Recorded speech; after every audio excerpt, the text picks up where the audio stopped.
شاهدا ومبشرا ونذيرا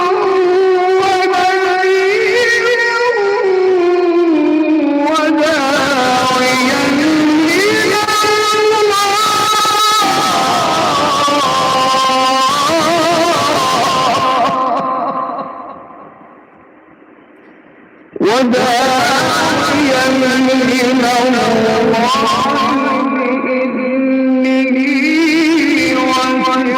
وسراجا منيرا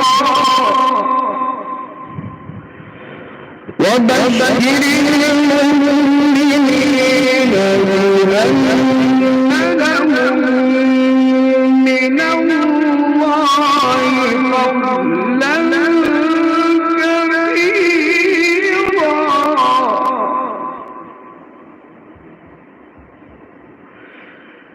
ولا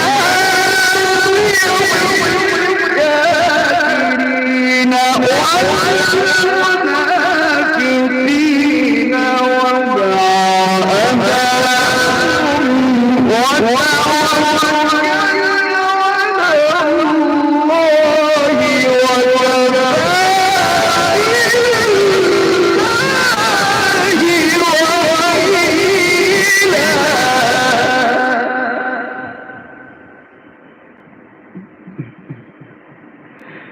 بسم الله الرحمن الرحيم أعوذ برب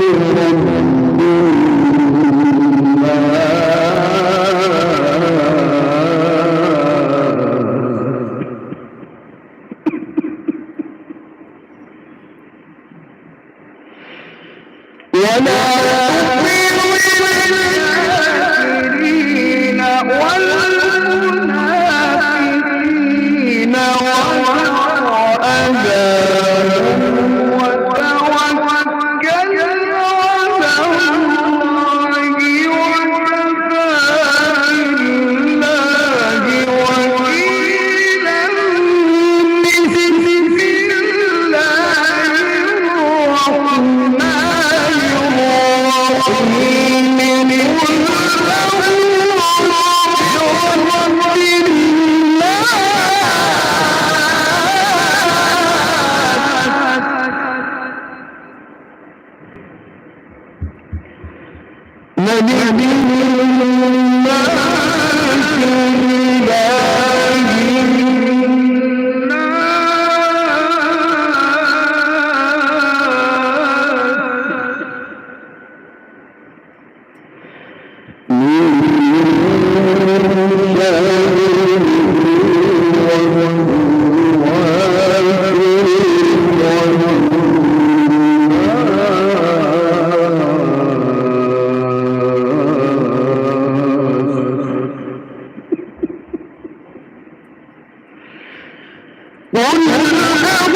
الرحمن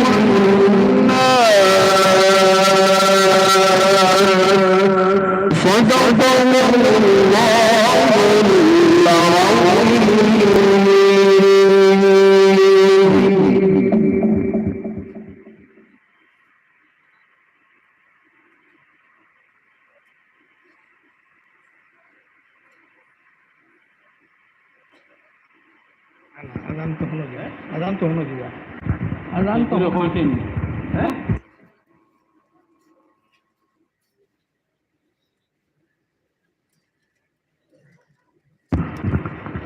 আলহামদুলিল্লাহ,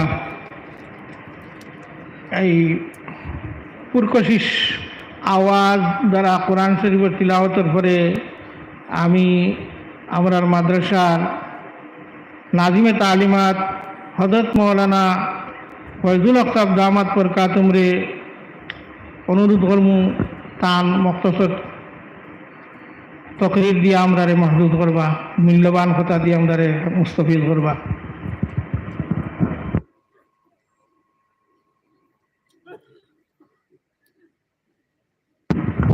আজানের সময় গেলে আজান দিলেই বা।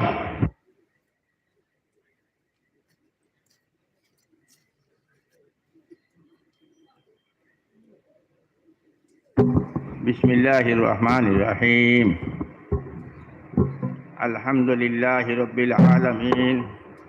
আসসালাতু ওয়াসসালামু আলা মুহাম্মাদিন ওয়া আলিহি ওয়া সাহবিহি আজমাইন। আম্মা বাদ। ক্বালা আলাইহিস সালাতু ওয়াসসালাম আল উলামাউ ওয়ারাসাতুল আম্বিয়া। সময় কম, নামাজের সময় গেছে গা, এখন মানুষের তিতর ভিতরে সময়, এখন ওয়াজ লম্বা করবার সময় নাই। আল্লাহ নবী সাল্লাল্লাহু আলাইহি ওয়াসাল্লামে ফরমাইছেন, উলামা নবী অখলর ওয়ারিস, আম্বিয়া কেরাম অখলে জ্বালা আল্লাহর আহকাম দিয়ে দুনিয়ায় ফেলাইছেন, ওরকম আর আহকামর উপরে আমল করবার লাগি মানরে তরগিব করতেন।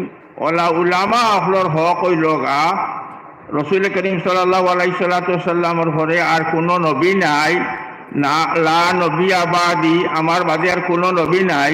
এই নবুয়তর খাম উলামা অখলে আঞ্জাম দিতা।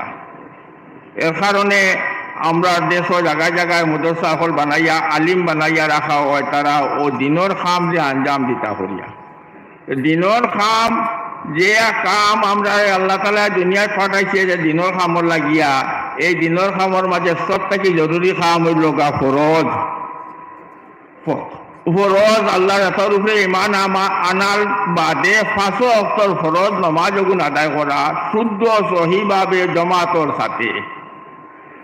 কিতাব উলামা কেরাম কইতরা যে মুসলমানে ফরজ নমাজ রে জমাতর সাথে আদায় করল না, হে ফাসিক। নমাজ পড়িলে আবার বাদেও জমাতে আদায় করে না, যদি হে ফাসিক। কাজেই আমি আপনার অনুরোধ করি, আর যতদূর পর্যন্ত প্রত্যেকের রাজারি বাড়ির 5 ওয়াক্ত নমাজ মসজিদ নিজের মসজিদ গিয়া জমাতে আদায় করবার ক্ষমতা থাকে, কোনো বেমার আজার মাজুর অন্য মসজিদের নিকট থাকে, মেঘ তুফান থাকে না, তা হইলে পরে আমি আপনার ও কথা অনুরোধ করি আর যে আপনারা 5 ওয়াক্ত নমাজ বা জমাতে মসজিদ পড়িতে আদায় করতে গিয়া। এক মাসলা এই কথা, যদি নমাজ না পড়ো, নমাজ না আদায় করুন, যত মাদ্রাসা বড় মসজিদে যান, যত জিয়ারত করুন, যতটা করুন, কোনো এবাদতে আপনার কাম করতো না। হদিস কইতরা মুর্দারে দফন করার বাদে মার রব্বুকা, মা দিনুকা, মান হাজা, ও 3টা প্রশ্নের বাদেও 2 নম্বর প্রশ্ন হইব তার 5 ওয়াক্ত নমাজ হে বা জমাতে আদায় করতে নি করিয়া। কাজেই মুসলমানও যত সময় পর্যন্ত তার কণ্ঠ শ্বাস আছে, অত সময় পর্যন্ত হে জমাতে নমাজ আদায় ছাড়িত পারত না, হে আদায় করে যাইত। এমন মাজুরও যদি আদায় করতে পারে না, তা হইলে পরে হে ওসিয়ত করে যাইত তার আওলাদরে বিলি, আমার মাল তাকিয়া আমার নমাজ যত অত নমাজ আমার বহুত হয়ে যাইব আগুনরে আদায় কপরা আদায় করিও। অতটুকু পর্যন্ত শক্ত জিনিস নমাজ। 5 ওয়াক্ত নমাজ জমাতে আদায় করলে না, হে মুসলমান নাই। 5 ওয়াক্ত নমাজ জমাতে আদায় করতো, নিজের মসজিদে আদায় করতো। লা সালাতা লিজারিল মসজিদে ইল্লা ফিল মসজিদ। আল্লাহ নবী সাল্লাল্লাহু আলাইহি ওয়াসাল্লাম কইতরা, যারা মসজিদের নিকটস্থ বাড়ি আছে আর তারা যদি গড়ে পড়ে নমাজ, বাড়ি পড়ে নমাজ, হে যেমন তার নমাজ পড়িল না মুখা, অর্থাৎ তার নমাজ কামিল করে আল্লাহ যেভাবে আমরা আদায় করবার লাগি হুকুম করছেন, এইভাবে আদায় হইল না। কাজেই আমি আপনাদের কাছে ওই জিনিস অনুরোধ করবো যে আমরা সবে 5 ওয়াক্ত নামাজ বা জমাতে পড়িতে, আমার 5 ওয়াক্ত নামাজ জমাতে পড়ার আদি বনে অভ্যাস বনে জায়গা যদি তে ইনশাআল্লাহ রহমান আল্লাহ তাআলা তোমার দিন আর দুনিয়ায় দুটারে বালাই করে লইব ইনশাআল্লাহ, সুম্মা ইনশাআল্লাহ। এক মাসলা। দ্বিতীয় মাসলা হইল গা বর্তমানে আমরা মুসলমান ভাই অকলর এই যে এক গুনার কাম আমরা করি থাকি আর আমরা এটা বুঝ পাই না, এমন এক বড় গুণা যেটা ঘুমাইলেও হয়। মানুষ ঘুমার হালত ঘুম যায় না, গুণা হয় না, কিন্তু ঘুমাই গেলে গুণা হয়। এমন এক গুণা আমরা করি থাকি যে সময় নজন ভাই হলে আমরা দাড়ি কাটি। দাড়ি এমন এক সুন্দর, যার যে সময় যে বয়স 17-18 বছর 15 বছর বয়স উঠা ধরে যদি ওই সময় থাকি তার এক মুঠির আন্দাজি দাড়ি রইতো। কিন্তু আমরা এই যেটারে উঠে আল্লাহ নবী সাল্লাল্লাহু আলাইহি সাল্লামর এক ওয়াজিবর উপরে বা সুন্নতে মুআক্কাদার উপরে আমরা কুর চালাই। আমরা নিজের বছর একটু যদি আরম্ভ করবো থাকলে খাইলে তাহলে সকলকে মায়ের দরবার কেস মামলা পর্যন্ত করি, মার্ডার পর্যন্ত করি বালাইদের মানুষ। আর আল্লাহ নবী সাল্লাল্লাহু আলাইহি সাল্লামর উম্মত হইয়া আমরা দাওয়া করি আর আমরা দাড়ি কাটি বালাই দিই। আর যারা রাখি এরা আবার কোনো কোনো মানুষের দেখছি খালাকে যাব লাগাই দিন, দাড়ির মাঝে খালা দাড়ি খাটাও গেলাম মকলে তরিমা, খালাকে যাব লাগানি হলাম মকলে তরিমা। কাজেই আমি আপনার এই কথা অনুরোধ করবো যে আপনারা সবাই দায়ী রাখি। আরো মশলা হইল গা আপনার কথা অনুরোধ করি। আর আমরা বর্তমানে এই কথা বুঝু পাই না যে এই জিনিস না যায় গুণা কবিরা করিয়া টকরুন নিচে কাপড় পিন্ধা, টকরুন নিচে কাপড় পিন্ধা। আজকাল তো মডার্ন স্টাইল হয়েছে, রেডিমেড প্যান্ট বিকে আমরা সব মুসলমান ভাই হলে টকরুন নিচে কাপড় পিন্ধি। এই টকরুন নিচে কাপড় পিন্ধাটা মকুরে করিমা বড় গুণা, বড় গুণা। আল্লাহ নবী সাল্লাল্লাহু আলাইহি সাল্লামে ফরমাইতরা যারা টকরুন নিচে কাপড় পিন্ধিব রুজিয়া মাহশর হাসরের ময়দানে আল্লাহ তাআলা তারারে সুনজরে দেখতো না, সবকত নজরে দেখতো না, মায়ার নজরে দেখতা না, তারপরে চাইতা না আল্লাহ। কাজেই আমি ও কথা অনুরোধ করি আর যে আমরা সবে এই কথা সব সময় কাপড় পিন্ধিতে সময় যারা নজওয়ান ভাই সকল যারা প্যান্ট পিন্ধুন বা এখনো মানে মানুষে পায়জামা পিন্ধে সবারই আমিও কথা অনুরোধ করি যাতে আমরা এই সুন্দরটারে আদায় করে যেতাম আর এই গুণার কবিরা থেকে বাঁচিতাম। তখন নিচে কাপড় পিন্ধাটা বড় বড় গুণা, বড় গুণা, বড় গুণা। এইটা থেকে আমরা সবাই বাঁচিতাম অনুরোধ আমি আপনার তোরে করিলি এবার। আর বর্তমানে আরো একটা বলা মুসিবত আইছে আমরা দেশও মোবাইল। আল্লাহ নবী সাল্লাল্লাহু আলাইহি সাল্লামে কইতরা লানাল্লাহুল মুসাউইরিন, যারা অন্য জানদারও ছবি উঠা তার উপরে আল্লাহ লানত। আরো কইতরা আহিউ মা সানাতুম, আল্লাহ কিয়ামতের দিন যারা জানদার জিনিসের ফটো উঠা তারারে কইব তুই যে বানাইছিলি ওগুলো ফটো উঠাইছিলি ওগুলো জান দে চাই। কারণ জান দেওয়া এগুলো আল্লাহর কাম। হাইওয়ানাতর জান আল্লাহ দিছে, এগুলো আল্লাহ ছাড়া পৃথিবীর কোনো শক্তি কারণে জান দিতে পারে না। এই কারণে আল্লাহ তাআলা এই কথা আরাম করে দিলাইছেন জানদার জিনিসের ফটো উঠানি। কিন্তু আমরা এমন হয়েছে এখন মোবাইল দিয়ে ফটো উঠানি এটা আমরা একবারে বুঝতে পাই না। মোবাইল দিয়ে ফটো উঠানি এটা গুনার কাম, গুনার কবিরা, অত বড় গুণা, অত বড় গুণা। কিয়ামতের দিনে এগুলো জবাব দেওয়া লাগবে দরবারে প্রধান দিন। আমরা এই কথা বুঝতেও পারি না, আমরা এহসাস করে না। এখন আমরা এইরকম হয়ে গেছে, আমরা আলিম উলামা জাহিল সবর গেছি। আমি এই কথা অনুরোধ করি আর মোবাইল জরুরি জিনিস, দরকারও তার ব্যবহার করুন, কিন্তু বেদরকারে নাজাইজ সুরতে তারে কোনো সময় ব্যবহার করবা না। এই নাজাইজ সুরতে মোবাইল ব্যবহার করিয়া খাস করিয়া নজওয়ান পয়েন্ট লাগিয়া এটা একটা বড় মুসিবত হয়ে গেছে গা। এগুলো কি আমরা আল্লাহ বাঁচিবার আমরা চেষ্টা করতাম এইগুলাতে কি। আর আমি আপনার কথা ও কথা আপনাদের কাছে অনুরোধ করি আর সময় এখানে কম। আমি দরকারি নমাজ, তখন নিচে খাবার বিন্দা, দাড়ি খামানি, মোবাইল ব্যবহার না করা। যদি জরুরত ব্যবহার করতে ফোন জরুরত লাগিয়া, কিন্তু ফটো উঠানি লাগিয়া তসির কথা লাগে যাই নাইলা যেন গেলা অনুভব করি ও দড়ি বড়ি লাগে। এইগুলো গুনায় কবিরা করি বুঝু পায় না, এহসাস হয় না। কাজে আমি কথা কই আমার বক্তব্য শেষ করলাম। আশীর্বাদ আমার আলহামদুলিল্লাহ আলামিন। আজান হয়ে গেছে গিয়ে আমরা নমাজের তৈয়ারি করি। আর আজানের নমাজের পরে আমার তো মনে হয় 12:30 নমাজ হয়ে দিব। আপনারা তাড়াতাড়ি ব্যবস্থা করে লেখা। আর আজানের পরে আবার দ্বিতীয় অধিবেশন শুরু হইব। আমরা শেখুল জামিয়া আরও বুজুর্গান হজরত দারুল দেওবন্দ তাকিয়া আমরার উস্তাদ আল্লামা কমরুদ্দিন সাহেব তসিবাঞ্চন আরও বুজুর্গ হলে আপনারা সামনে তকরির করবা। আপনারা সময় খেয়াল রাখবা, আপনারা ওই সময় উপস্থিত থাকবা, হাজির থাকবা। আর আখেরে দোয়া হইব, আপনারা দোয়া তো শরীক হইবা ইনশাআল্লাহ। আর সব দেখিয়া খেয়াল করিয়া সব ঠিক করবা। সব বেখাইলে নমাজও কতুরাতি হইব, ও মসজিদ লাগাইয়া মসজিদের চৌমুবা থেকে ঠিক করি তোয়া আছে ওর লগে মিলাইয়া সব বানাইবা।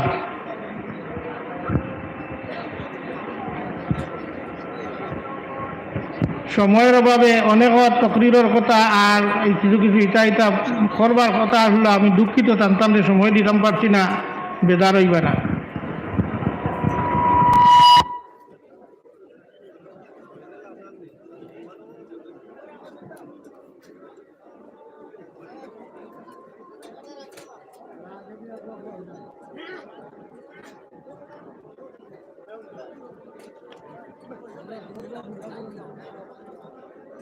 এইটা ওখান করবেন সম্পর্কে দিচ্ছেন